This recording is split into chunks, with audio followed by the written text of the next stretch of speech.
अस्सलामुअलैकुम, good morning Lahore, सुबह खैर जनाब। एक नए दिन और एक नई सुबह के साथ मैं हूं आपकी होस्ट मुनीबा आसिफ और आप देख रहे हैं अपना पसंदीदा प्रोग्राम जागो लाहौर। जनाब मैं बिल्कुल ठीक ठाक हूँ, उम्मीद है कि आप लोग भी जहाँ कहीं होंगे ठीक ठाक होंगे, हंसते मुस्कुराते होंगे और हमारा प्रोग्राम भी देख रहे होंगे और खूब इंजॉय भी आज का प्रोग्राम आप करने वाले हैं। और नाजरीन, जैसा कि आप जानते हैं कि लाहौर के मुख्तलिफ पार्क्स में आजकल मेले का समा है, गवर्नमेंट की तरफ से भी मुख्तलिफ प्रोग्राम्स पेश किए जा रहे हैं और यकीनन उनको इंजॉय भी कर रहे होंगे आप लोग। और कभी कभी ना अपनी ज़ात के लिए भी हमें वक्त लाजमी निकालना चाहिए और कुदरत के हसीन नज़ारों से हमें लुत्फ़ अंदोज़ भी ज़रूर होना चाहिए। और मेरा ख़्याल भी यही है कि यही 2-3 दिन है जब आप इस मौसम बहार का जो त्यौहार है ना उसको अच्छे तरीके से इंजॉय कर सकते हैं। फिर माह रमज़ान शुरू हो जाएगा और साथ ही साथ सूरज के तेवर भी बदलने लगेंगे और गर्मी की शिद्दत में भी बहुत ज़्यादा इजाफा होने लगेगा। तो माह रमज़ान की आमद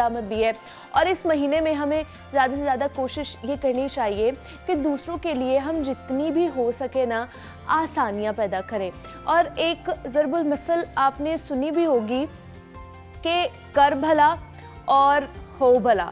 इसमें कोई शक भी नहीं है कि जब आप किसी के लिए नेकी करते हैं, कुछ अच्छा करते हैं ना, तो ना सिर्फ वो शख्स बदले में आपके साथ नेकी करता है बल्कि अल्लाह भी आपके इस अमल से बहुत ज़्यादा खुश होता है। हत्ता कि इंसान जब किसी से सिर्फ नेकी का इरादा भी कर लेता है ना तो उसकी नेकी लिख ली जाती है। इसलिए हमेशा लोगों से नेकी और भलाई वाला रास्ता अपनाएं ताकि हमारे मुआशरे में बर्दाश्त, मोहब्बत और हुस्न सलूक परवान चढ़ सके और हम एक मुअज़्ज़ज़ कौम के तौर पर अपनी शनाख्त करवा सके। तो आज का यही पैगाम था कि जनाब आप दूसरों के लिए जितना हो सकता है उतना आसानियाँ बांटने की कोशिश करें और जितनी आसानियाँ आप बांटेंगे ना, जितनी खैर आप बांटेंगे उतना ही वो पलट के आपके पास आएगी, जिसकी वजह से लोग भी खुश रहेंगे आपसे, मुआशरा भी एक मुअज़्ज़ज़ कौम बन सकेगा और जनाब अल्लाह पाक भी हमसे खुश होगा। और जब अल्लाह पाक हमसे खुश होगा तो फिर हमें और क्या ही चाहिए।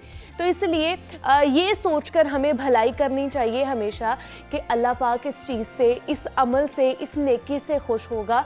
और जनाब जब मैं क़यामत के दिन अल्लाह पाक के सामने पेश होऊंगा तो मेरी नेकियों में ये चीज़ें लिखी जाएंगी। हम बहुत से लोग हैं, मतलब हमारे इर्द गिर्द भी ऐसे लोग होते हैं जो नेक अमल करते भी हैं सिर्फ दिखावे के लिए। तो जब आप दिखावे के लिए कोई नेकी भी करते हैं ना तो फिर वो नेकी के ज़ुमरे में आती नहीं है, फिर अल्लाह ताला उसको फेंक देते हैं, वो ज़ाया हो जाती है आपकी नेकी कि आपके दिल में तो सिर्फ एक दिखावा है, आपके दिल में और कुछ है लेकिन आप दिखा कुछ और रहे हैं। तो ऐसी नेकी का भी कोई फ़ायदा नहीं होता। अगर आप दिल से करेंगे, दिल से किसी के लिए आसानी पैदा करेंगे ना तो जनाब इंशाल्लाह आपके लिए भी ज़िंदगी में आसानियाँ ही पैदा होंगी और आपको नहीं पता चलेगा कि किन किन ज़राए से आपकी जो मुश्किलात हैं वो हल होती जा रही हैं। और ये बाकायदा मैंने एक्सपीरियंस भी ये चीज़ की है कि जब आप किसी के लिए आसानी पैदा करते हैं, खैर करते हैं, कोई भलाई करते हैं ना, तो आपके भी रास्ते में कोई ना कोई जो हर्डल आ रही होती है ना तो वो अल्लाह की तरफ से ख़त्म होना शुरू हो जाती है और जो आपको नामुमकिन चीज़ लग रही होती है वो आपके लिए मुमकिन होना शुरू हो जाती है। वो चीज़ें, वो हर्डल्स आहिस्ता आहिस्ता ख़त्म हो जाती हैं आपकी जर्नी से, आपके सफ़र में से। तो इसलिए अपनी पॉजिटिव सोच के साथ हमें ज़िंदगी में आगे बढ़ना चाहिए, ख़ुद के लिए भी आसानी करनी चाहिए, अपनी ज़ात के लिए भी और लोगों के लिए भी भलाई के हवाले से सोचना चाहिए। जनाब ब्रेक से वापस आ चुके हैं, सेगमेंट है हमारा हेल्थ एंड फिटनेस। तो जनाब ज़िंदगी को भरपूर तरीके से गुजारने के लिए ना सेहतमंद रहना बहुत ज़्यादा ज़रूरी होता है और जब कोई शख्स सेहतमंद तर्ज ज़िंदगी गुजारता है ना तो दिमाग मुतहर्रिक और तरोताज़ा भी रहता है और अच्छी सेहत का होना इंसानी खुशी के लिए बुनियादी अहमियत का हामिल भी होता है। तो जनाब हम आज एक ऐसे ही मौजू पर बात करेंगे जो कि डाउन सिंड्रोम कहलाता है और डाउन सिंड्रोम जनियाती बीमारियों में से एक है और हर साल तकरीबन 3000 से 5000 बच्चे इस क्रोमोसोम डिसऑर्डर के साथ पैदा होते हैं और इसलिए आज पाकिस्तान समेत दुनिया भर में डाउन सिंड्रोम डे मनाया जा रहा है। और इस दिन को मनाने का मकसद यही है कि जराती जो नुक्स होते हैं हमारे अंदर तो उसके बाइस पैदा होने वाले जो इस ज़हनी और जिस्मानी माजूरी के हवाले से ज़्यादा शऊर और आगाही पैदा की जाए।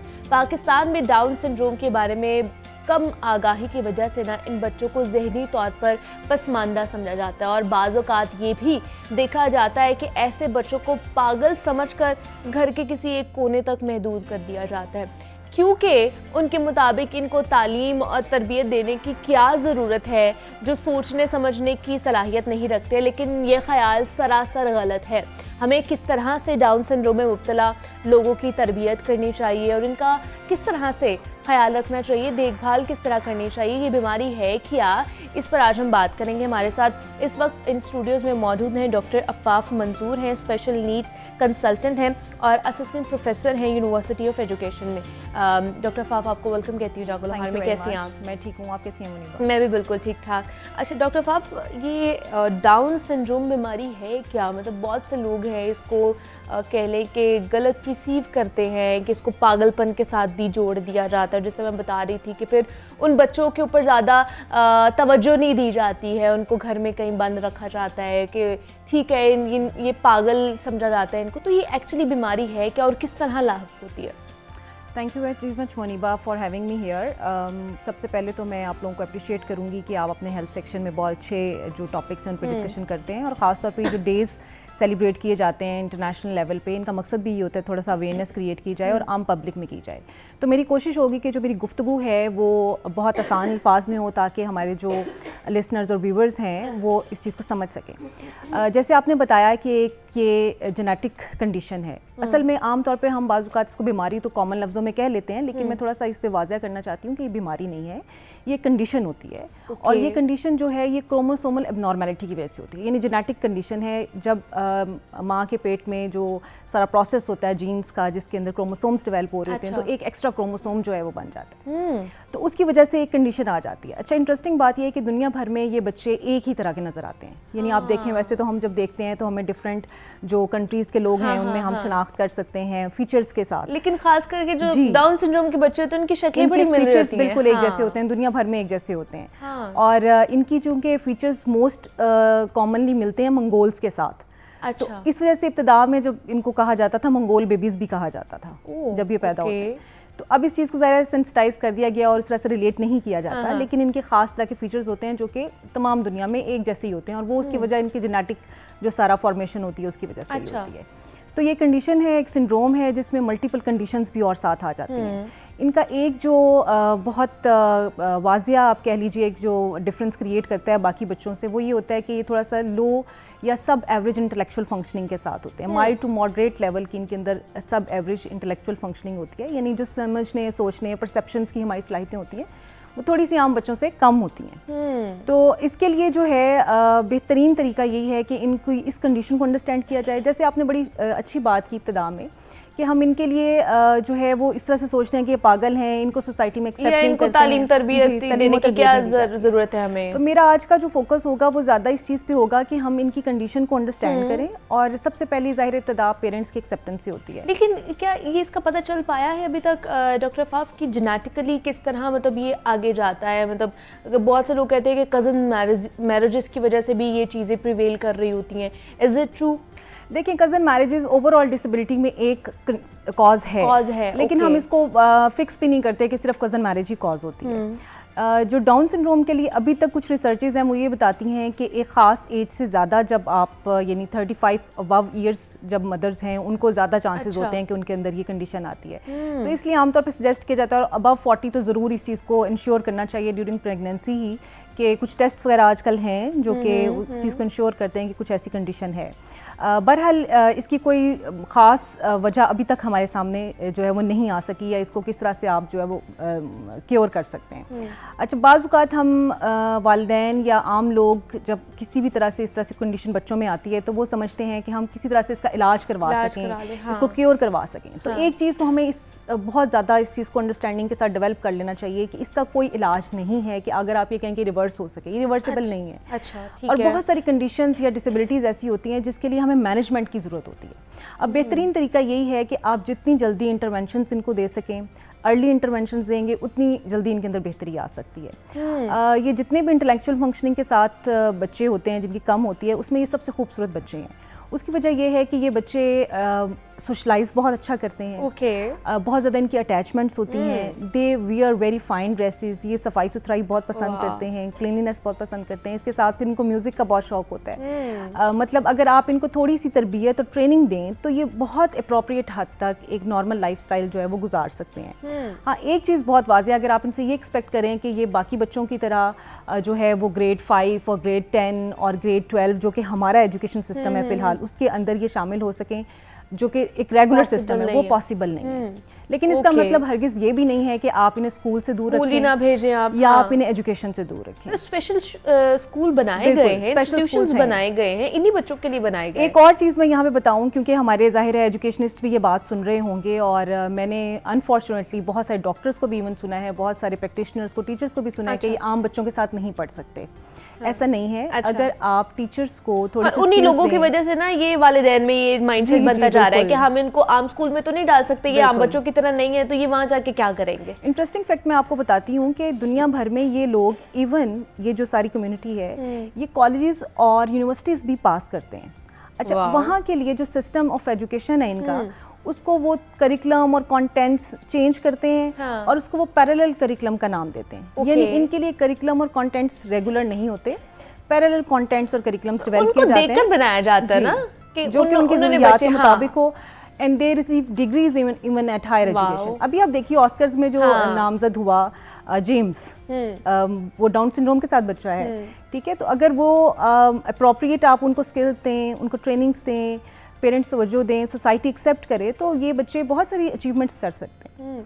अच्छा, दूसरा डॉक्टर साहब ये बताया जा रहा है कि पाकिस्तान में भी ये डिसऑर्डर बहुत ज़्यादा बढ़ता जा रहा है, इसकी क्या वजूहात आपको? देखिए, बढ़ता हुआ तो हमें प्रोग्रेसिवनेस तो बहुत ज़्यादा नज़र नहीं आती है, लेकिन इसकी जो आप कह लीजिए इंसिडेंस है वो इस तरह से है कि हमारे यहाँ तो स्टैटिस्टिक्स किसी भी डिसेबिलिटी के अप्रोप्रिएट नहीं है, लेकिन इंटरनेशनल स्टैटिस्टिक्स और WHO के जो स्टैटिस्टिक्स हैं उसके मुताबिक तकरीबन 1000 में से एक बच्चा जो है वो ऐसा होता है कि जिसके साथ डाउन सिंड्रोम होता है। और हमें बहुत ज़्यादा केसेस हमारे यहाँ नज़र आते हैं। आप देखिए ना, अगर कोई एक सोसाइटी है उसमें 1000 लोग हैं तो वहाँ पे एक बच्चा होगा, ठीक है। और इसको मतलब इसकी मैनेजमेंट अगर आप अप्रोप्रिएट कर लेते हैं और उनको आप शामिल कर लेते हैं, अपनी एजुकेशन में शामिल करें, और फिर ख़ास तौर पे ये बहुत हद तक कैपेबल होते हैं बहुत सारी वोकेशनल स्किल्स में जाने के, ऐसे एम्प्लॉयमेंट्स को ज्वाइन करने में जहाँ पे इनके लिए बिल्कुल माइनर एबिलिटीज़ के साथ, जो कि पैकिंग की जैसे हो गई, वोकेशनल की बहुत सारी होती हैं, ऑक्यूपेशनल की होती हैं, तो ऐसी स्किल्स के अंदर इनको एंगेज करके ये बड़े अच्छे वेटर्स होते हैं, क्योंकि सोशलाइज बहुत अच्छा करते हैं ना।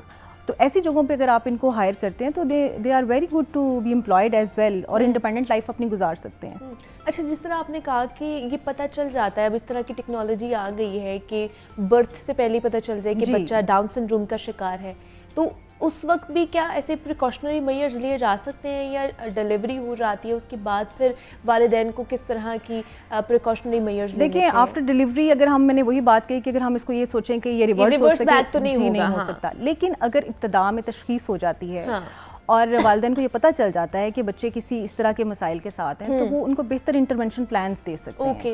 यानी जाहिर है कि एक आम बच्चे की तरबियत से उनकी तरबियत थोड़ी सी मुख्तलिफ हो जाती है। उनकी बर वक्त तवज्जो से, उनकी बर वक्त इलाज से, यानी जो इलाज से मुराद मेरा ये नहीं है कि यहाँ पे वो उसकी उस कंडीशन को रिवर्स करेंगे, लेकिन उसके साथ जो अटैच उनकी चीज़ें होती हैं, जैसे इनके अंदर थोड़ी सी सेंसिटिविटी ENT के हवाले से थोड़ी सी ज़्यादा होती है, समटाइम्स हार्ट कंडीशंस भी ऐसी आ जाती हैं, ठीक है, बहुत जल्दी से इनकी इम्यूनिटी थोड़ी सी लो होती है। अच्छा। तो वो इस चीज़ को देख सकते हैं। फिर इनका एक बहुत बड़ा इशू ये होता है कि इनमें वेट बहुत जल्दी से ही गेन करते हैं, खाने पीने के क्योंकि शौकीन होते हैं। यानी इवन मेरे एक पेशेंट मेरे पास आई है, तो वो उसकी मदर यही बताती हैं कि जी ये घर में मैं जो पका के रखती हूँ, अगर इसकी पसंद की चीज़ है तो वो मैं किचन में भी बाहर निकलती हूँ तो ये सारा कुछ समेट के अलग से बैठ के खा रही होती है। अच्छा, ठीक है, मतलब उनको पसंद है खाना पीना। अब पेरेंट्स चूँकि शुरू से ही जब उनको इस चीज़ पे अंडरस्टैंडिंग होगी तो वो उनको उस तरफ उनकी डाइट का ख्याल रखेंगे। मतलब जो ऐसी चीज़ें हैं जैसे कोल्ड ड्रिंक्स हो गई, मीठी चीज़ें हो गई, इनसे थोड़ा सा अवॉइड करवाया जाए। तो इनका जो न्यूट्रिशन प्लान है वो बड़ा इंपॉर्टेंट है। कि अगर ये वेट कैरी ना करें, क्योंकि ये ज़्यादा एक्सर्शन नहीं कर सकते, ज़्यादा एक्सरसाइज में शामिल नहीं हो सकते, तो इस तरह की एक्टिविटीज़ को ये अवॉइड करते हैं। ज़्यादातर देखेंगे बैठ के कंफर्टेबल होके, हाँ म्यूज़िक बहुत इंजॉय करते हैं। अच्छा। इसीलिए इनकी जो एजुकेशनल प्लानिंग्स होती हैं उसमें भी म्यूज़िक एक बड़ा इंपॉर्टेंट पार्ट होता है। यानी म्यूज़िक के थ्रू जो है इनको वो एजुकेशन के अंदर इन्वॉल्व किया जाता है और ये बड़ा अच्छा उसके अंदर रिस्पॉन्ड भी करते हैं। और फिर इस तरह से इन टाइम टॉयलेट ट्रेनिंग क्योंकि इनके जो डेवलपमेंट है वो सारी डिले होती है। ओके। तो उन डोमेन्स को अगर पेरेंट्स अर्ली स्टेज पे डायग्नोज करके और अर्ली इंटरवेंशन, अर्ली प्लानिंग सारी स्टार्ट कर दें तो एक बेहतर लाइफस्टाइल जो है वो गुजार सकते हैं, अडॉप्ट किया जा सकता है। अच्छा, डॉक्टर्स मतलब वालिदैन का खास करके ये होता है कि अगर हमारा एक बेबी डाउन सिंड्रोम के साथ हुआ है तो नेक्स्ट बेबी में तो नहीं ये चीज़ें की प्रॉब्लम्स हो जाएंगी, ऐसा होता है? देखिए रेयर केसेस हैं, आमतौर पे यही देखा गया है कि एक ही बच्चा जो है वो इस कंडीशन के साथ होता है। और थोड़ा ये भी देखा गया कि मोस्टली जो हमें नज़र आते हैं वो ये होता है कि जो यंगेस्ट चाइल्ड होता है उसकी वजह शायद यही होती है कि बाज़ का जो माएँ होती हैं वो जो आखिरी बच्चा होता है वो लेटर 35 या 40s तक में जाता है। लेकिन ये बिल्कुल एक कोई फिक्स चीज़ नहीं है, ये केसेस भी देखे हैं कि यंग एज में भी इस तरह की सिचुएशन आ रही हैं, लेकिन इट्स वेरी रेयर कि एक फैमिली में एक से ज़्यादा केसेस हों। बहरहाल हमने ये विटनेस किए हैं कि बाज़ का 2 बल्कि एक फैमिली कुछ साल पहले जो है वो 3 बच्चों के साथ भी जो थी वो ऐसी थी। अदरवाइज आमतौर पे जो कॉमन इसका इंसिडेंस है वो यही है कि 1 चाइल्ड ही होता है आमतौर पे। तो बड़ा रेयर है कि इस तरह के केसेस सामने आए हमारे। लेकिन क्या कोई इन्वायरमेंटल फैक्टर्स भी हो सकते हैं, कॉजेज़ हो सकती हैं, सोशल प्रेशर भी बहुत ज़्यादा ख़वातीन के ऊपर होता है, प्रेगनेंसी के दौरान भी बहुत ज़्यादा चीज़ें होती हैं, तो क्या ये फैक्टर्स भी हो सकते हैं कि कुछ चेंजिंग्स हो रही होती है उनकी बॉडी में?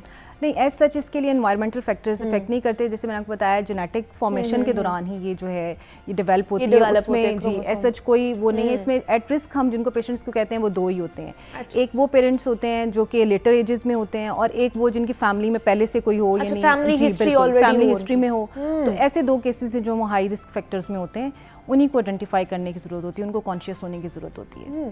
तो जिनकी ऑलरेडी फैमिली में ये चीज़ हो रही होती है, रन कर रही होती है, तो उनके लिए आप फिर क्या उनको प्रिकॉशनरी मेजर्स देते हैं? उनको बिल्कुल जेनेटिक टेस्टिंग के लिए जाना चाहिए। अच्छा। लेकिन अनफॉर्चुनेटली वही हमारे बहुत ज़्यादा तो इसमें नहीं है, सच अवेलेबल चीज़ें नहीं हैं, लेकिन फिर थोड़ा सा ख्याल किया जाए। और वही बात कि जो हमारे यहाँ अब आजकल कुछ लेट मैरिजेस और लेट प्रेगनेंसीज का भी रिवाज शुरू हो गया, उसको भी थोड़ा सा अवॉइड करना चाहिए।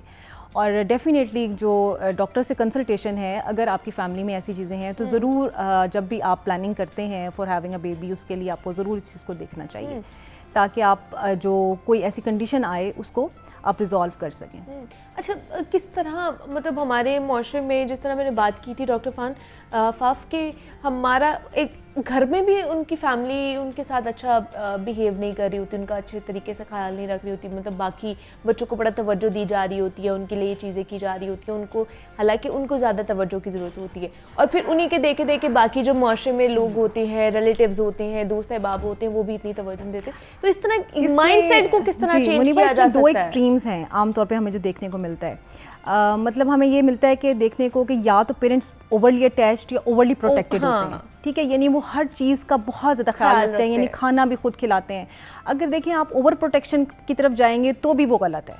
अच्छा। यानी एक्स्ट्रा केयर या ओवर प्रोटेक्शन करना, आप जब तक बच्चे को खाना खिलाते रहेंगे बच्चा कैसे सीखेगा कि मैंने खुद से खाना खाना है, ठीक है। यानी आप उसको एक नॉर्मल बच्चों की तरह ही अगर आप उसको थोड़ा सा अंडरस्टैंड करें, उसको बेसिक्स दें, उसको ट्रीट करें, लेकिन उसको बाकी लाइफस्टाइल नॉर्मल बच्चों की तरह गुजारने दें। अच्छा। तो उसमें पेरेंट्स खुद भी इंडिपेंडेंसी में रहते हैं और बच्चे को इंडिपेंडेंस बनाने के बाद पेरेंट्स की इंडिपेंडेंसी भी होती है, ठीक है, ये हमें चीज़ समझनी चाहिए।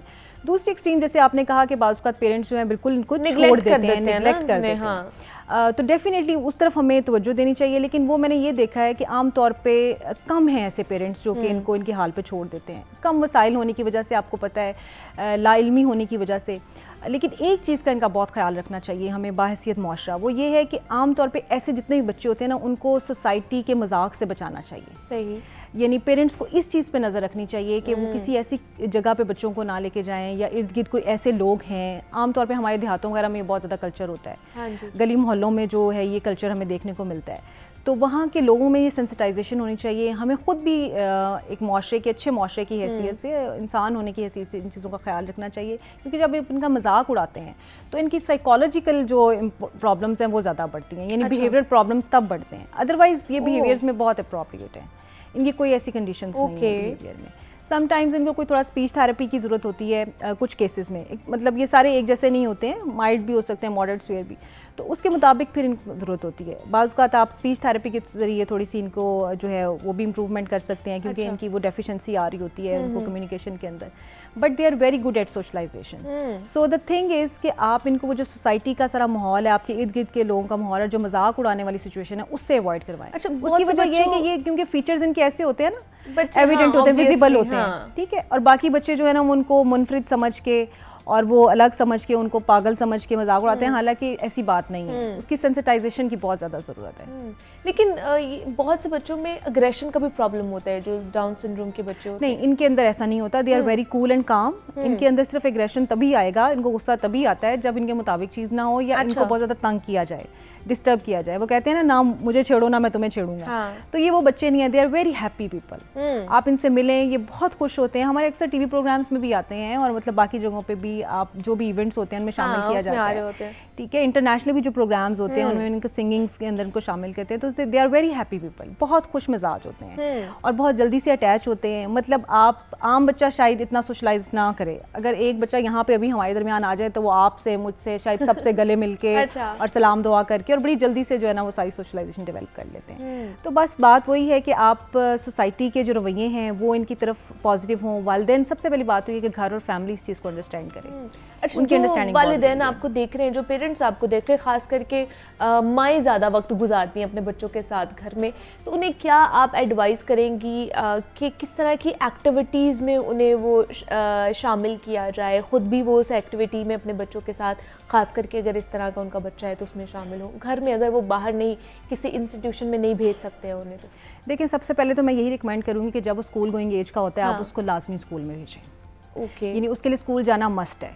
अगर आप ये समझते हैं कि आप घर में ही भेजें उसे. देखिए, नॉर्मल स्कूल्स का हमारा मसला भी यहाँ पे ये है कि हमारे यहाँ नॉर्मल स्कूल एक्सेसिबल नहीं है इन बच्चों के और लिए. एक्सेप्ट भी तो नहीं करते जी, ना वो. एक्सेसिबिलिटी और एक्सेप्टेबिलिटी, ये दोनों चीज़ों के मसाइल हैं.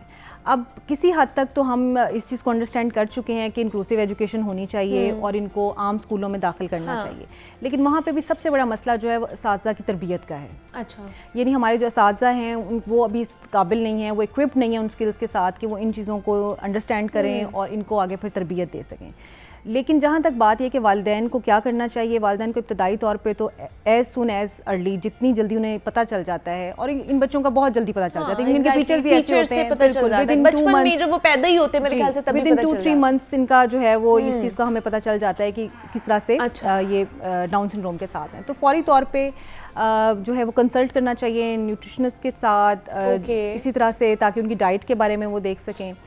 फिर इनके जो प्लान्स हैं इंटरवेंशन के एज अर्ली इनको प्रोवाइड की जाए. इनकी टॉयलेट ट्रेनिंग इनको प्रोवाइड की जाए. जो इंडिपेंडेंट लिविंग स्किल्स हैं उनके अंदर जो भी इनके लिए इम्प्रूवमेंट हो सकती है उसको इंश्योर किया जाए. और फिर जो ही स्कूल गोइंग एज होते हैं तो इनको स्कूल्स में दाखिल करवाया जाए. सही. ताकि अपनी स्कूल की एक्टिविटीज़ में एंगेज रहे. अच्छा, पंजाब में इस टाइम काफ़ी कोई 300 के करीब अदारे हैं, स्पेशल स्कूल्स हैं जो कि इनको देख रहे हैं. और एटलीस्ट चलें, जिन वालिदैन की रसाई वहाँ तक है वहाँ तो इनको लेके जाए ना. प्राइवेट सेक्टर भी अपना काम कर रहा है, एनजीओज़ भी हैं, लेकिन they are very limited in number. हमें स्कूल्स को में इजाफा करने की ज़रूरत है. ठीक है. और जो हमारे मौजूदा स्कूल्स हैं वही बेहतरीन जगह हैं, जो जर्नल स्कूल, अगर वो ही इस चीज़ को एक्सेप्ट कर ले तो मेरे ख्याल से वो ज़्यादा अच्छी चीज़ है.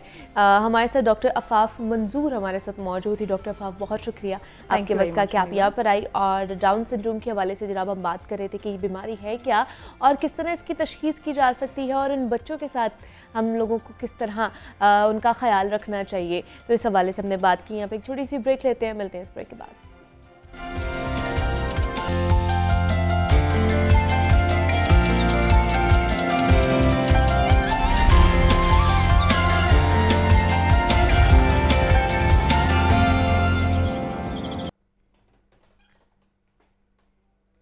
वेलकम बैक टू जागो लाहौर. जनाब ब्रेक से वापस आ चुके हैं और अब बात कर लेते हैं कुछ सियासी मंजरनामे की. तो जनाब, सियासत का खेल खौफनाक होता जा रहा है और सियासी रहनुमाओं की एक दूसरे के खिलाफ जो शोला बयानी है वो बढ़ती ही जा रही है, तशवीशनाक हद तक बढ़ती जा रही है. पीटीआई कारकुनान का पारा फुल हाई दिखाई दे रहा है और पुलिस भी पीछे हटने को तैयार नहीं है. दूसरी जानिब निगरान वज़ीर आला पंजाब मोहसिन नकवी ने पुलिस को फ्री हैंड दे दिया है. मोहसिन नकवी कहते हैं कि हुकूमत और रियासती रिट कायम करना बहुत ज़रूरी है. अब पुलिस की तरफ जो हाथ उठाएगा वो तोड़ देंगे. ये नहीं हो सकता कि पुलिस वाले मार खाएं और हम चुप रहें. ऐसा जवाब देंगे कि याद करेंगे, जबकि उस पर रद्द अमल देते हुए पाकिस्तान तहरीक इंसाफ का कहना है कि मोहसिन नकवी अपनी जुबान सोच कर इस्तेमाल करें और निगरान वज़ीर आला पंजाब की हुकूमत आग से खेल रही है। जमान पार्क पर पुलिस ऑपरेशन के खिलाफ तौहीन अदालत की दरखास्त समाअत के लिए भी मुकर्रर कर दी गई थी और जिस पर हाई कोर्ट के जस्टिस तारिक सलीम शेख आज समाअत करेंगे। दरखास्त में chief secretary Punjab, IG Punjab समेत दीगर को फरीक भी बनाया गया है। और इसी के साथ साथ वज़ीर आज़म शहबाज शरीफ ने इत्तेहादी रहनुमाओं के साथ इजलास में अदलिया के बर्ताव पर शिकवा किया है। कहते हैं कि इमरान खान और उनके साथियों के साथ अदलिया के हालिया बर्ताव के बाद इंसाफ के पलड़े बराबर ना होने का जो तासुर है वो मजीद गहरा होता जा रहा है और एक मुल्क में इंसाफ के दो अलग अलग मयार काबिल कबूल नहीं है। और इजलास में जुडिशल कमीशन पर हमले में पुलिस अफसरान एहलकारों पर तशद्दुद, तोड़ फोड़ और जलाओ घिराव पर कानून के मुताबिक सख्त कार्रवाई करने का भी फैसला किया गया है। तो जनाब, मुल्की हालात किस नहज पर पहुंच रहे हैं और आगे निगरान हुकूमत के अमल पर PTI का क्या रद्दअमल होने वाला है, इस हवाले से भी बात करेंगे। हमारे साथ इस वक्त टेलीफोन लाइन पर मौजूद हैं मुजाहिद शेख साहब, एंकर पर्सन है लाहौर न्यूज़ के। मुजाहिद साहब, बहुत शुक्रिया आपके वक्त का। मुजाहिद साहब, बताइएगा, कल निगरान वज़ीर आला पंजाब मोहसिन नकवी ने पुलिस को फ्री हैंड दे दिया है। क्या मतलब है पुलिस को फ्री हैंड देने का, जरा ये तो बताइएगा हमें। मुनीबा, आपको याद करवाता हूँ कि जो निगरान वज़ीर आला पंजाब हैं, इन्होंने दो ही अहम जो इश्यूज थे उस पे जो है ना प्रेस कॉन्फ्रेंस की और दोनों ही PTI से जो है वो वाबस्ता है। और पाकिस्तान तहरीक इंसाफ का जब एक कारकुन जिले शाह जो है जब वो अपना हो जाता है, जहां बाग हो जाता है, तो उस पर भी प्रेस कॉन्फ्रेंस जो है वो निगरान वज़ीर आला मोहसिन नकवी जो है वो करते हैं। और उसके बाद अब इसी तरह से पाकिस्तान तहरीक इंसाफ का जब दूसरा एक मामला होता है उस पे भी वज़ीर आला पंजाब, जो निगरान वज़ीर आला पंजाब हैं, वो बात करते हैं। और इस हवाले से आप देख सकती हैं कि जितने भी अब तक कोई हुकूमती लेवल के कोई इश्यूज हों, उसमें जो आखिरी प्रेस कॉन्फ्रेंस कल जिसका आप जिक्र कर रही हैं, उसमें आटे का जिक्र जरूर किया गया, जो अवामी मसाइल और अवामी एक रिलीफ था उसका जिक्र जरूर किया गया, लेकिन फोकस जो था वो ज़मान पाक और पाकिस्तान तहरीक इंसाफ था। हाँ जी। और बिल्कुल आपने ठीक कहा कि उनका जो लहजा और उनका जो गुफ्तगू और उनका जो अंदाज था वो यही था कि अब वार्निंग दे दी गई है पाकिस्तान तहरीक इंसाफ को। अब वार्निंग दे दी गई है कि पाकिस्तान तहरीक इंसाफ के लोग अगर अब कुछ भी ऐसा करते हैं या कुछ भी पुलिस के साथ उनकी जो है तसादुम होता है तो अब उनको रोका, क्योंकि उन्होंने कल वाज़े तौर पर कहा था कि अब जो हाथ हमारे आगे आएगा या हमें लगाएगा, पुलिस को लगाएगा, तो उसे तोड़ा जाएगा, नस्लें याद रखेंगी, अब ऐसा जवाब दिया जाएगा। तो मतलब ये क्योंकि निगरान जो सेटअप आता है मुजाहिद साहब, वो तो इलेक्शन करवाने आता है, ना कि इस तरह के शोला बयानी के लिए या इस तरह की बातों के लिए आता है। देखिए मुनीबा, जितने भी हमने अपनी जिंदगी में देखे हैं इंतखाबात होते हैं, तो जब भी निगरान हुकूमत आती है तो उसकी जो फोकस उसका जो होता है वो हमेशा प्रायोरिटी जो होती है, इंतखाबात करवाना, इलेक्शन करवाना, इंतजामात देखना, इसके ऊपर होता है। ये पहली दफा ही चीज सामने आई है जिसमें मैंने आपको कल ही आपके प्रोग्राम में एक बात की थी कि निगरान हुकूमत के आते ही निगरान अफसरान जो तैनात किए जाते हैं वो भी निगरान होते हैं। IG पंजाब अगर यहाँ पे तैनात किए गए हैं तो वो भी निगरान है, और निगरान CCPO लाहौर जो तैनात किए गए हैं वो भी निगरान सेटअप का हिस्सा है। मुस्तकिल बुनियादों पे उनको नहीं रहना। इलेक्शन के बाद, इंतखाबात के बाद जो भी हुकूमत बनती है वो उनकी मर्जी है कि किस ऑफिसर को कंटिन्यू करवाना चाहते हैं या नहीं करवाते हैं, लेकिन होता ये है कि जो भी निगरान हुकूमत के बाद हुकूमत आती है उसके बाद तमाम तब्दीलियां हो जाती हैं। तो IG पंजाब जिनकी बॉडी लैंग्वेज, जिनके पुलिस रिफॉर्म्स के हवाले से या पुलिस के कामों के हवाले से लगता तो ऐसे ही था कि ये इंतखाबात शायद ताखीर का शिकार होंगे या शायद इंतखाबात की तरफ इनका फोकस नहीं है या इंतखाबात जो है अभी डिले है। तो अच्छा। इस वजह से इसी तरह से निगरान हुकूमत जो है ये भी चले जब से आई। चले मुजाहिद साहब, आप हमारे साथ ही रहेगा। आपकी तरफ दोबारा आती हूँ कि अब क्या हिकमत अमली अपनाई जाएगी पुलिस की तरफ से, इस पर बात करूंगी। इन स्टूडियोज में इस वक्त हमारे साथ मौजूद है एडवोकेट नसीर कंबो साहब हैं, माहिर कानून है। कानून और आइन के हवाले से भी जान लेते हैं कि जो फ्री हैंड दिया जा रहा है निगरान वज़ीर आला पंजाब मोहसिन नकवी की तरफ से पुलिस को, इसकी तशरीह किस तरह की जाती है आइन और कानून में। एडवोकेट नसीर कंबो साहब से जान लेते हैं। नसीर साहब, आपको वेलकम कहती हूँ जागो लाहौर में, कैसे हैं आप? बहुत शुक्रिया। जी साहब, ये जो कल प्रेस कॉन्फ्रेंस हुई आपने भी सुनी होगी, निगरान वज़ीर आला पंजाब मोहसिन नकवी ने जिस तरह कहा है कि अब पुलिस की तरफ जो हाथ उठाएगा उसे तोड़ दिया जाएगा, या हमने पुलिस को फ्री हैंड दे दिया है। तो आइन और कानून की रोशनी में ज़रा हमें बताइए कि क्या फ्री हैंड का क्या मतलब है, या किस तरह की तशरीह की जाती है? बिस्मिल्लाहिर्रहमानिर्रहीम। मैडम, इसमें देखें, फ्री हैंड का मतलब ये बादशाह तो नहीं है, ये बोलो कॉन्स्टिट्यूशन के ताबे है। तो फ्री हैंड वज़ीर आला भी कॉन्स्टिट्यूशन के ताबे है, तो वो अपने इख्तियारात, जितना भी फ्री हैंड हो, अपने इख्तियारात से बाहर नहीं जा सकता। इसी तरह इंतज़ामिया या पुलिस या IG पंजाब, CCPO लाहौर, ये भी फ्री हैंड इस हद तक ही है कि वो अपने कानून में दिए गए इख्तियारात इस्तेमाल करें, और उससे आगे अगर वो जाएंगे तो वो खुद इटसेल्फ एक जुर्म जो है वो उसके मुर्तकिब होंगे। बेसिकली मैं समझता हूँ कि ये टेम्परेचर जो है ना इस वक्त बहुत हाई है। अच्छा। जो कि जिसको कूल करने की ज़रूरत है दोनों तरफ से। मैं समझता हूँ कि पाकिस्तान तहरीक इंसाफ एक बड़ी पार्टी है और अवामी फॉलोइंग है इनकी, तो इनको भी थोड़ा सा अपने वर्करों को जो है वो टेम्परेचर जो है वो इतना हाई नहीं करना चाहिए। देखें ना, पुलिस वैन को आग लगा दी, नहर में फेंक दिया, पुलिस वाले ज़ख्मी कर दिए। तो और जो है वो इस तनाज़र में मैं समझता हूँ कि केयर टेकर सेटअप वज़ीर आला या इंतज़ामिया जो है वो भी जज्बाती हुई है, क्योंकि अब तो सर दोनों तरफ से मुज़ाहमत की जा रही थी। मतलब ऑब्वियसली जब पुलिस अगर लाठियां बरसाएगी, आंसू गैस की शेलिंग होगी, वाटर कैनन के साथ जब वहाँ पर किया जाएगा कारकुनान पर, फिर वहाँ से भी मुज़ाहमत होगी, और फिर दोनों साइडों पे हमने देखा था कि ये चीज़ें चल रही थी उस वक्त ज़मान पार के बाहर। बिल्कुल आप दुरुस्त फरमा रही हैं, और यही वजह है कि दोनों तरफ जो है, दोनों फ्रीकैन को कानून हाथ में नहीं लेना चाहिए। देखें, पुलिस पे इतराज़ात हो सकते हैं PTI को, देखें, लेकिन पुलिस तो हमारे मुल्क की है, इन्होंने हमारी प्रोटेक्शन करनी है, ये हमारी सिक्योरिटी का अदारा है। अगर हम इनको डंडे मारेंगे, हम इनको ज़ख्मी करेंगे, इन पे पेट्रोल बम फेंकेंगे, तो इससे इनका मोराल लो होगा।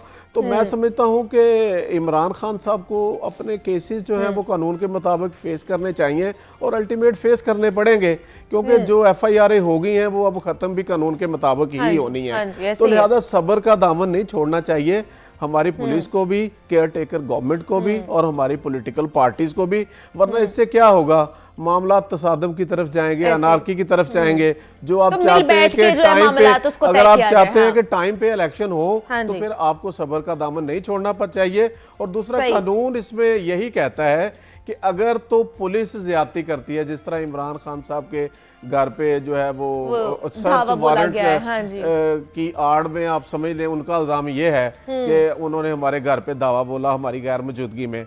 अगर तो पुलिस ने गलत किया है तो वो पुलिस जो है वो पेनल कॉन्सिक्वेंसेस फेस करेगी। लेकिन अगर पुलिस ने, उनको इख्तियार तो है कि वो सर्च वारंट के जरिए आज समाअत होनी है, उसमें पता चल जाएगा कि क्या होगा। ऑनरेबल जज जनाब मिस्टर जस्टिस तारिक सलीम शेख साहब की अदालत में जो है वो पेशी है, उस तौहीन अदालत की जो PTI ने दायर की हुई है, तो वहां पे पुलिस भी अपना केस बयान करेगी और PTI भी बयान करेगी। अगर जिसकी तरफ ज्यादती निकलती हुई तो अदालत और कानून अपना रास्ता खुद बनाएगा।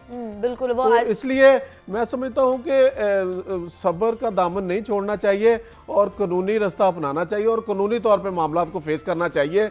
और इसी में पाकिस्तान की बुलाई है, इसी में PTI की बुलाई है और इसी में हमारे सिस्टम की बुलाई है। बिल्कुल ऐसे ही। अच्छा मुजाहिद साहब, आप आवाज आ रही है आपको मेरी? मुजाहिद साहब, आप सुन पा रहे हैं मुझे?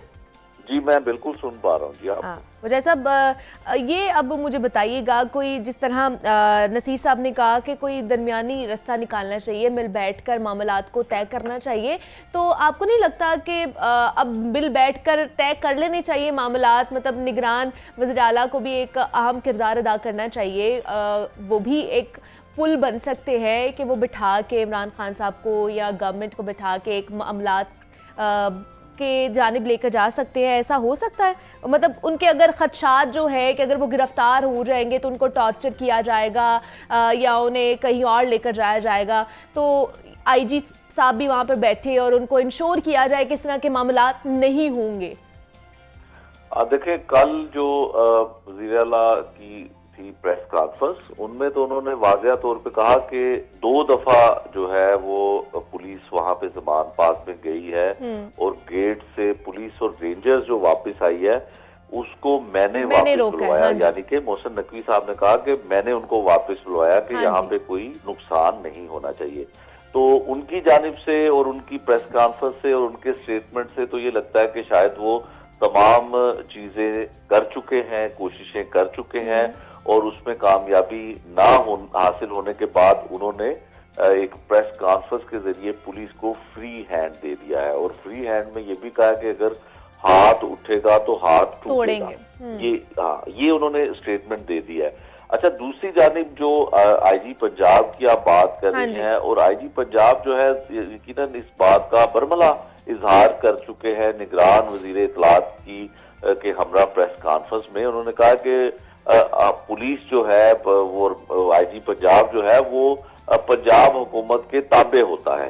तो उन्होंने इस बात का भी इजहार कर दिया है कि जो निगरान हुकूमत चाहेगी पुलिस को उसी तरह से करना पड़ेगा या उसी तरह से ही कर रही है। यकीनन इसमें नुकसान होने का खदशा बिल्कुल है। जिस तरह से जो एडवोकेट नसीर कम्बो साहब हैं, जिस तरह से इन्होंने बताया कि नुकसान होने का खदशा है, कोई दरमियानी रास्ता अख्तियार होना चाहिए। जिन बुनियाद पर लाहौर हाई कोर्ट में जब इमरान खान गए और जो हाई कोर्ट की अदालत की जानिब से भी जो अहकामात दिए गए वो भी यही थे कि कानून की पासदारी की जाए। दोनों को यही कहा गया, इमरान खान साहब को भी यही कहा गया और आईजी पंजाब वहां पे थे, उनको भी यही कहा गया अदालत की जानिब से कि कानून की पासदारी की जाए, कानून के मुताबिक तमाम चीजें की जाए।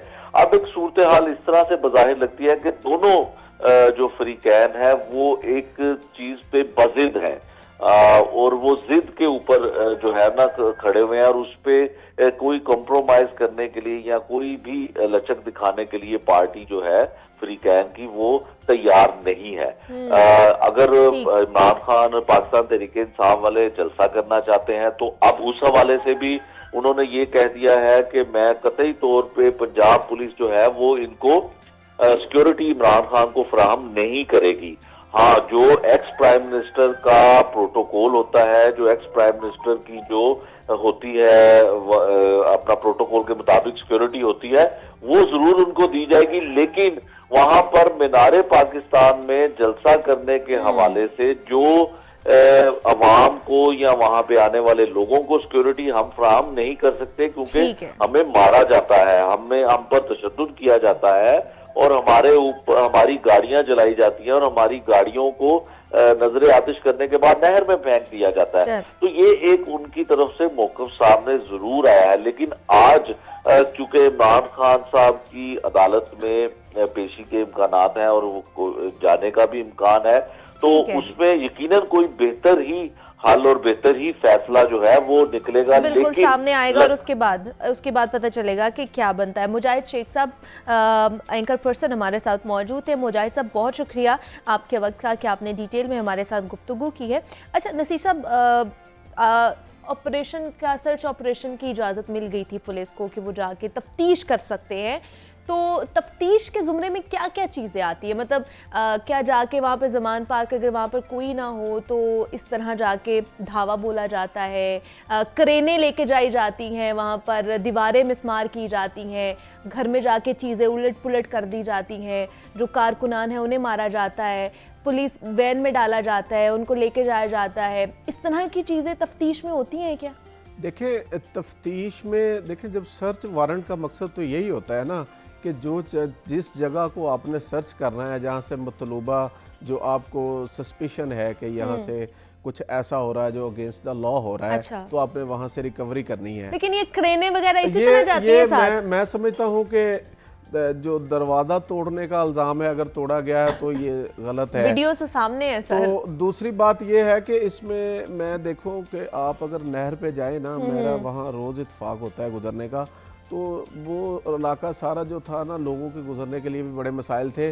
तो पुलिस का मौक़िफ़ ये है कि हमने रियासत की रेट बहाल की है, हमने वहाँ पे जो कैंप लगाए हुए थे या वो जहाँ पे बहुत ज़्यादा इंक्रोचमेंट करके रास्ते को ब्लॉक किया गया था, हमने उसको क्लियर किया है। अच्छा। लेकिन इसके बावजूद भी मैं समझता हूँ इमरान खान साहब देखें पाकिस्तान के पॉलिटिकल पार्टी के हेड हैं और एक पॉपुलर पार्टी है, लेकिन और क्या एक्स आपको प्राइम लगता है ये जो मिनिस्टर सर्च हैं। ऑपरेशन के तकाजे पूरे किए गए हैं उस दिन? देखिए, अगर पूरे भी किए गए हैं ना, तो मैं समझता हूँ कि उनकी गैर मौजूदगी में हुआ है ना, तो ये चीज़ें शकूक व शुबहात पैदा करती हैं। क्योंकि ये मसलन 1-2-4 दिन पहले इनका एक एग्रीमेंट भी हुआ था, मतलब मिस हैंडल हुआ है कि मामलात जो है वो वहाँ पे सर्च वारंट करना है, हाँ। तो वो उनको भी जो है वो उनकी मौजूदगी में किया जाए। जो हाँ। चीज़ आपको वहाँ से चाहिए, आप कहते हैं वहाँ पे मशकूक अफराद हैं, अस्करी तंजीमों के जो है वो जत्थे हैं, या वो दूसरे सूबों से लाए हुए लोग हैं, असला है वहाँ पे, या पेट्रोल बम है, तो हम आपको जो है वो आपको मदद करेंगे और आपको सर्च करवाएंगे। लेकिन मैं आपको एक बात बताऊं, हमारे ये भी कल्चर है। वो पेट्रोल बम हमने देखा था, वो प्लास्टिक की बोतल में बना के। मतलब ये देखिए, पुलिस ने अपने आप को प्रोटेक्ट भी तो करना है ना। अच्छा। कि पुलिस ने इतना बड़ा ऑपरेशन किया है, तो पुलिस ने अब कोई ना कोई चीज वहां से गन्ने भी बरामद करनी है, ना भी हुई हो तो कर देनी है, तो वहां से वो मशकूक अफराद भी बरामद होने हैं, तो वहां से बहुत सारी चीजें उन्होंने बरामद करके। लेकिन अगर पुलिस का इस तरह का मजाक बनेगा तो हमारे मजाक बनेगा ना, आवाम का मजाक बनेगा ना। मैं समझता हूँ कि हमारे निज़ाम में जब कोई पॉलिटिकल लीडर, देखें चीफ एग्जीक्यूटिव ऑफ पाकिस्तान होना कॉन्स्टिट्यूशनल सबसे इंतजामी तौर पे और आईनी तौर पे हाईएस्ट ओहदा है, तो ये बदकिस्मती है कि प्राइम मिनिस्टर जो होता है, या जब साबका प्राइम मिनिस्टर हो जाता है, या वो उसके बारे में किसी को तहफ़्फ़ुज़ात हो जाते हैं, तो फिर उस प्राइम मिनिस्टर की इतनी साबका प्राइम मिनिस्टर की तज़हीक नहीं होनी चाहिए। वो चाहे साबका प्राइम मिनिस्टर जो है वो पूरे पाकिस्तान जब से बना है, चाहे वो लियाकत अली खान थे, चाहे वो जुल्फ़िकार अली भुट्टो थे, चाहे वो बेनज़ीर साहिबा थी,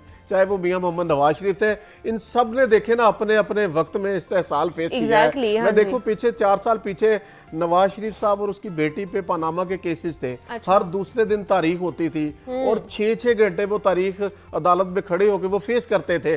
मैं समझता हूँ कि इमरान खान साहब को हमारे जो साबका पॉलिटिकल लीडर हैं, जैसे भुट्टो साहब, देखे पीपल्स पार्टी की इतनी लंबी हिस्ट्री है, इंतकामी कार्रवाइयां हो रही हैं। मैं समझता हूँ इंतकामी कार्रवाई तो नो डाउट मतलब सारे prime minister including Imran Khan के साथ हो रही है। अच्छा। लेकिन मैं समझता हूँ कि इमरान खान को भी सब्र से, जिस तरह मैं समझता हूँ कि नवाज शरीफ साहब ने अपने केसेस फेस किए, अदालत में जाते थे, अदालत के सामने उन्होंने सरेंडर किया, 200 पेशियां उन्होंने एक ट्रायल में फेस की हैं, तो मैं समझता हूँ कि इमरान खान साहब यही कहते हैं नसीर साहब कि मैं भी अदालत के रूबरू पेश होना चाहता हूँ, मैं जाना चाहता हूँ उनके सामने, अपनी सारी पेशियां भुगतना चाहता हूँ, लेकिन जिस तरह मेरे साथ या मेरे ऊपर जो वजीराबाद में हमला हुआ है, उसके बाद सिक्योरिटी खदशात है जिनको इंश्योर किया जाए, तो मैं जरूर जाऊंगा।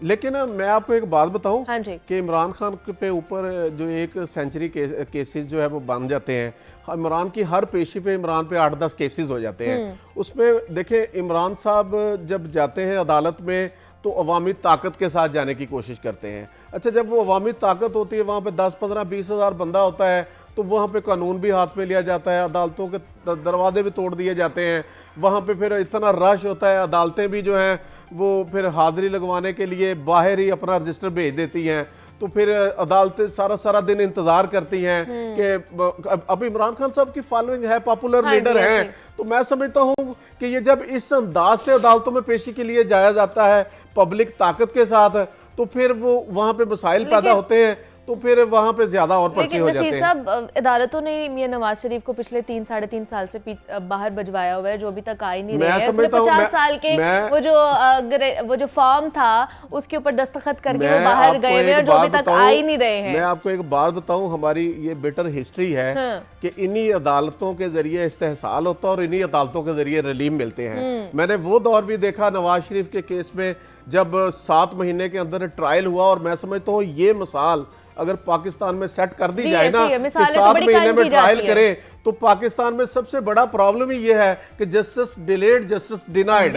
तो जनाब 7-7 महीने में फैसले हो, लेकिन अगर ये पैरामीटर या सिनेरियो एक बंदे के लिए बनाया जाएगा, वो मजलूम फिर बनेगा। बिल्कुल ठीक नहीं है, ऐसे ही है। इमरान खान साहब को भी मैं आप भी यही है, मैं भी यही हूँ, मुश्किल वक्त आते हैं गुजर जाते हैं। बिल्कुल ऐसे ही तो ये नसीर साहब, रिलीफ इमरान साहब के लिए भी बनना ही हल बनना है। यही है नसीर साहब के मिल बैठकर इन तमाम तर मामलात को हल करना चाहिए ताकि अवाम को एटलीस्ट रिलीफ फराहम किया जा सके। तो हमारा तो यही हम तजवीज़ पेश कर सकते हैं। एडवोकेट नसीर कंबो साहब हमारे साथ मौजूद है, माहिर कानून है। नसीर साहब बहुत शुक्रिया आपके वक्त का कि आप यहाँ पर आए, और ये तमाम तर सूरत हाल थी जिस पर हमने बात की। जनाब यहाँ पे एक छोटी सी ब्रेक लेते हैं, मिलते हैं इस ब्रेक।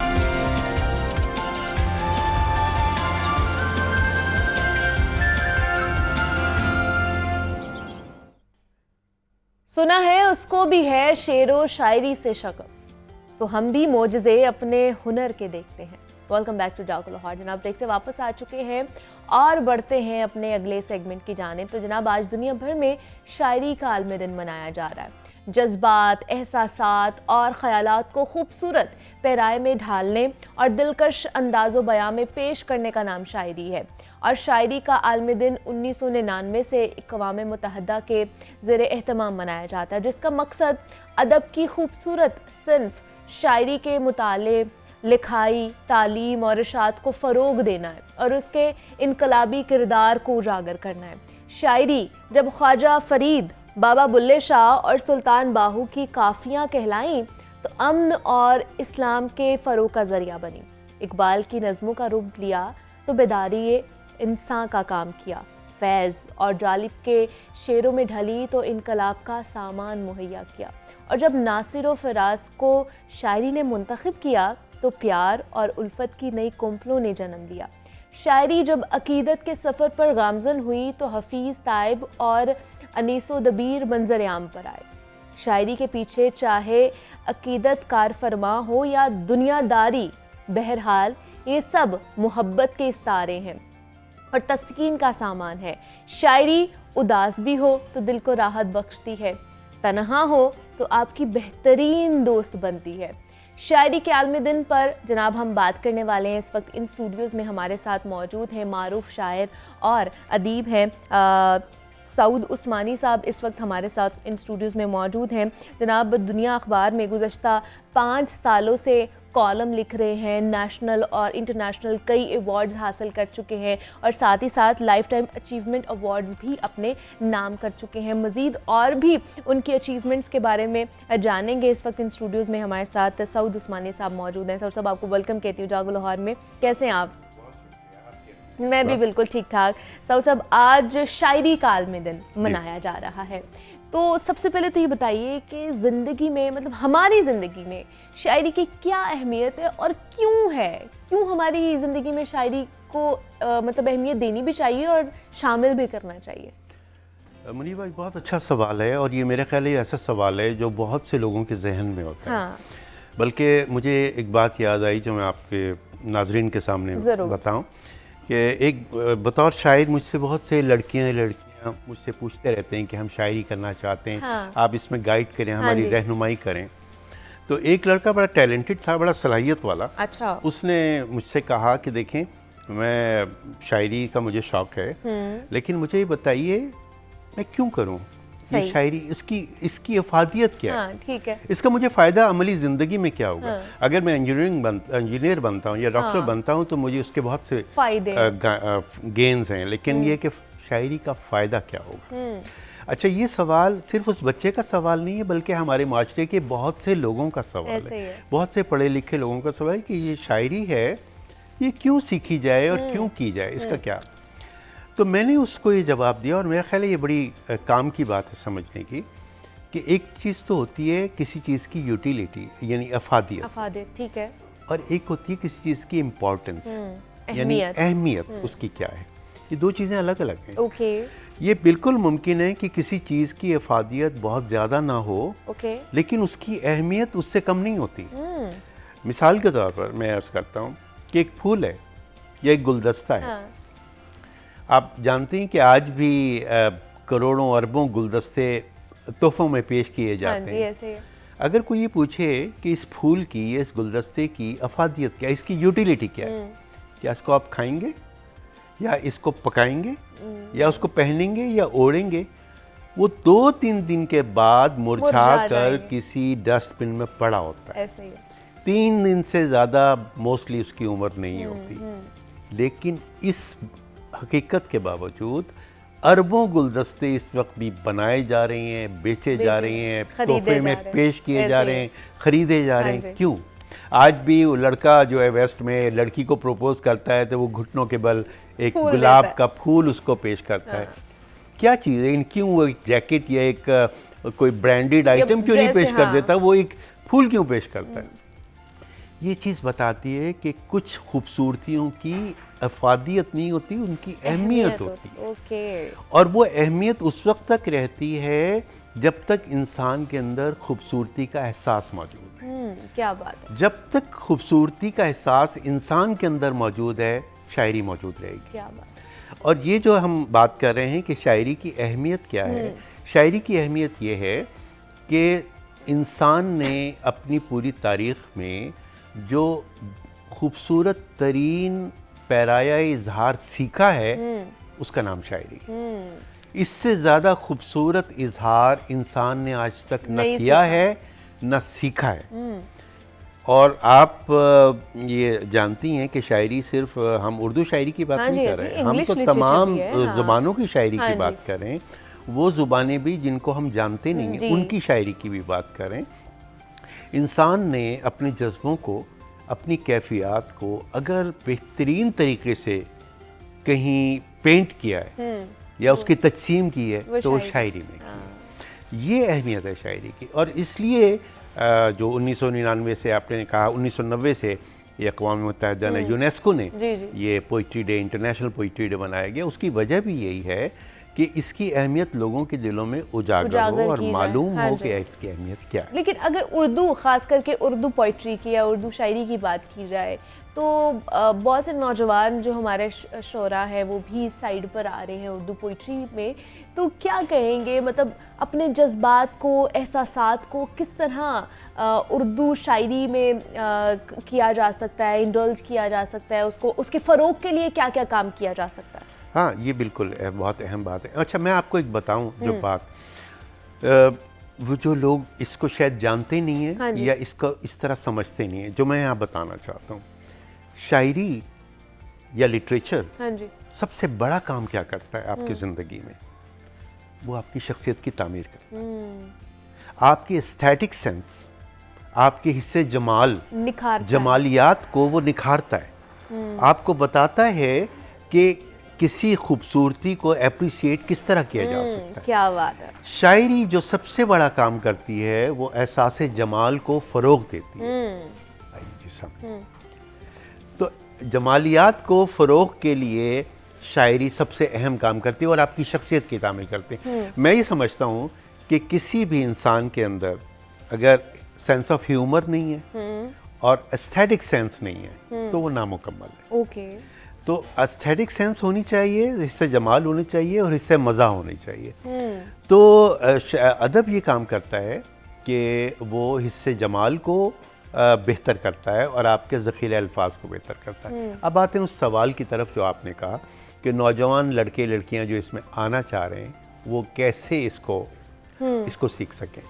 देखिए, हर फ़न को सीखने का मुनीबा एक रास्ता होता है, एक तरीका होता है। तरीक़ाकार होता है। हाँ जी। 2 रास्ते बुनियादी होते हैं, सही। एक किताब ओके। और एक शख्सियत। हाँ। आप 2 रास्तों से सीखते हैं, आप किसी उस्ताद से सीखते हैं Exactly, हाँ। या किताब से सीखते हाँ। हैं। ये दोनों ही रास्ते इख्तियार करने पड़ते हैं शायरी में।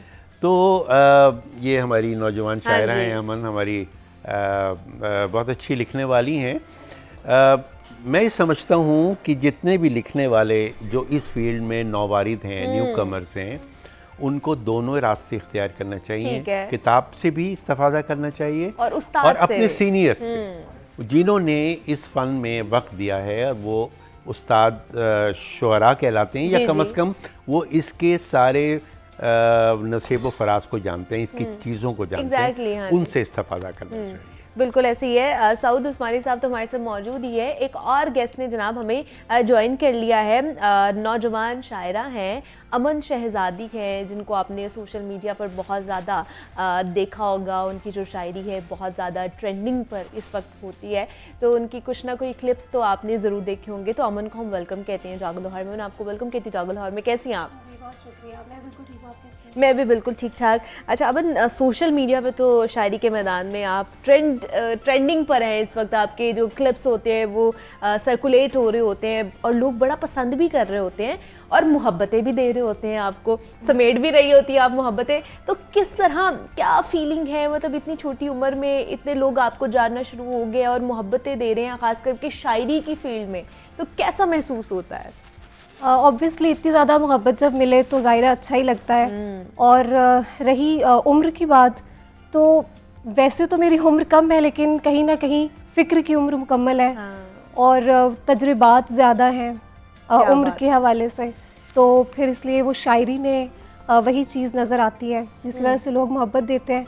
और शायरी का ताल्लुक जो है वो ऐसा है ना कि अच्छा शेर वो है जिसमें आफाकियत होती है। अब आफाकियत, जाहिर सी बात है कि आप जो शेर कहते हैं तो पढ़ने वाले को जब ये लगता है ना कि ये तो मेरे जज्बात को बयान कर दिया गया है, तो तब जाहिर है जब वो ये फील करते हैं कि काश ये मैंने लिखा होता या ये तो मैं कहना चाहता था, तो जब उनको पढ़ के ये चीज़ फील होती है तो फिर ऑब्वियसली लोग मोहब्बत देते हैं, तो बहुत अच्छा लगता है। क्या बात है। अच्छा आज अमन शायरी का आलमी दिन मनाया जा रहा है, तो हम शायरी के हवाले से बात कर रहे हैं, तो आप थोड़ी सी अपनी जर्नी के बारे में बताइए। कैसे इस साइड पे आई, किसको पसंद करती थी शौरा में, और किसको ज़्यादा इंस्पायर करती थी? मैंने 2017 में शायरी का आगाज़ किया है। कहीं ना कहीं आपके अंदर वो बात तो होती है और बाद में उसको पॉलिश करने की ज़रूरत होती है। तो फिर मैंने 2017 में, मैं 2016 में मैंने यूईटी में एडमिशन लिया था। मैंने वहाँ से बीएस एनवायरमेंटल इंजीनियरिंग की है, तो वहाँ से बैतबाजी डिफरेंट प्लेटफॉर्म्स पे मैं करती थी। और उसके बाद फिर बैतबाजी करते हुए ज़ाहिर है डिफरेंट शोरा को हम पढ़ते हैं। जमाल एहसानी को मैंने बहुत ज़्यादा पढ़ा है, उनसे स्टार्ट किया था। जमाल एहसानी और सरवत हुसैन, ये मेरे बहुत पसंदीदा शायर हैं और इनको पढ़ के मैंने शायरी लिखना स्टार्ट किया है। तो और ये अभी सफ़र जारी हो सारी है और ये इसी तरह आगे चलने वाला है। जी जी बिल्कुल, इनको पढ़ के लिखना स्टार्ट किया और उसके बाद फिर जाहिर है मुताला तो चलता ही रहता है साथ साथ। उसी से आपकी शायरी में नए इम्कानात आपको पता चलते हैं, तो ये सफ़र तो जारी रहता है। बिल्कुल ऐसे ही है। लेकिन अगर शायरी के मैदान में अगर मैं ये पूछूं कि बीइंग अ गर्ल, मतलब अगर आप शायरी के मैदान में आई तो किन किन मुश्किलात का सामना आपको करना पड़ा? जी, सबसे पहले तो एक फ़ीमेल को ज़ाहिर है हर फील्ड में ही सफ़र तो करना ही पड़ता है इन अ पैट्रियार्कल कल्चर, तो मुझे भी बहुत ज़्यादा फेस करना पड़ा। सबसे पहला सवाल जो किया जाता है एक अच्छा लिखने वाली जो फीमेल है, वो ये किया जाता है कि आप किससे लिखवाती हैं। तो अच्छा। ये सुनकर बहुत अजीब लगता है। ऑब्वियसली हार्ट होता है इंसान। बिल्कुल, अब मेहनत लगी हुई होती है उस पर, तो ये सुन के बहुत अजीब लगता है। और मतलब फिर जाहिर है आपके ख़िलाफ़ प्रोपेगेंडास किए जाते हैं, पॉलिटिक्स चलती है, तो इस तरह से फिर उससे निकल कर ऐसे आगे आना तो काफ़ी मुश्किल रहा है ये। एग्जैक्टली मुश्किल रहता है, लेकिन फिर भी इन हर्डल्स को पार करके आप अपनी मंजिल तक पहुंच ही जाते हैं। जब आपने इरादा कर लेना होता है कि हमने कुछ करना है, करके दिखाना है, तो फिर इंसान वहां तक पहुंच जाता है। अच्छा सब आपसे जानना चाहूँगी, आपके सफ़रनामे हैं भी हैं, आपकी बुक्स भी हैं, उस हवाले से भी हमारे देखने वालों को कुछ बताइए अपनी जर्नी के बारे में। जी वैसे मुनीबा मेरी 15 किताबें हैं, लेकिन अगर मैं लिटरेचर के हवाले से बात करूं तो शायरी की 3 किताबें अब तक छप चुकी हैं। पहली किताब कॉस थी जो 97 में छपी, फिर बारिश के नाम से 2007 में छपी, और फिर जल परी वो 2016 में छपी, और अब इस साल चौथी किताब आएगी। और सफ़रनामा मेरा 2021 में छपा था, जिसमें 8 मुल्कों का सफ़रनामा है। इसके अलावा मेरे मज़ामीन वगैरह कुल टोटल 15 किताबें मेरी माशाल्लाह। तो जाहिर है कि अब मैं शायरी में अच्छा खासा सफ़र तय कर चुका हूँ, और जब हमने आगाज़ किया था, अब मैं पलट के देखूँ तो मंजरनामा बहुत बदल चुका है। अदब का भी, शहर का भी, मुल्क का भी। लेकिन बहैसियत मजमूई मैं समझता हूँ कि इसने मुझे बहुत तस्कीन दी है। मैंने एक शेर लिखा था और वो मैं आपके ज़रिए पहुँचाना भी चाहता हूँ कि शायरी मेरी ज़िंदगी है मगर, शायरी मेरी ज़िंदगी है मगर ज़िंदगी सिर्फ शायरी नहीं है। क्या बात है, क्या बात। तो ज़िंदगी तो शायरी के अलावा भी बहुत कुछ है और आपको उसके साथ चलना पड़ता है। लेकिन आप कहीं भी हों, किसी भी फील्ड में हों और कुछ भी काम कर रहे हों, आपका रोज़गार कुछ भी हो, चाहे आप मुलाजमत करते हो, कारोबार हो, कुछ रोज़गार हो, लेकिन अगर आपके अंदर बैठा हुआ एक आदमी मुसलसल शायरी के साथ कनेक्टेड है, तो ये आपको आगे ले जाती है चीज़। लेकिन अगर आप ये समझते हैं कि शायरी एक ऐसी चीज़ है कि जब मैं कभी फारिग होऊंगा तो मैं 10 मिनट दे दूंगा, 15 मिनट दे दूंगा, तो ऐसा नहीं होता। शायरी आपसे मुकम्मल इंसान मांगती है। सही। अगर आप अपने आप को मुकम्मल तौर पर उसके सुपुर्द नहीं करेंगे तो शायरी अपने आप को आपके सुपुर्द नहीं करेगी। क्या बात, बेशक बेशक। अच्छा, मैं आपसे भी अमन चाहूँगी, आपकी एक गज़ल है जो बहुत ज़्यादा मशहूर भी है और हर कोई वो सुनना चाहता है। मैंने भी उसके अशार सुने, लेकिन हम आपके मुंह से वो सुनना चाहते हैं कि आप किस तरह उन्हें हमारी नज़र करेंगी कि अब उसके सब शहर के लोग मीठा बोलते हैं। वो वाली हम गज़ल आपसे सुनना चाहेंगे। जी। नई ज़बान मिली है सो ऐसा बोलते हैं। हाँ। शुरू में तो सभी उल्टा सीधा बोलते हैं। वाह वाह वाह। खुदा करे कि कभी बात भी न कर पाए। वाह। ये जितने लोग तेरे आगे ऊंचा बोलते हैं। क्या बात है, क्या बात। उसे कहा था कि लोगों से गुफ्तगू ना करे, ये शेर तो आपकी नज़र। उसे कहा था कि लोगों से गुफ्तगू ना करे, अब उसके शहर के सब लोग मीठा बोलते क्या हैं। बात है, क्या बात है। निकल के शोर से आई थी दरख्त तले, मगर यहाँ तो परिंदे भी कितना बोलते हैं।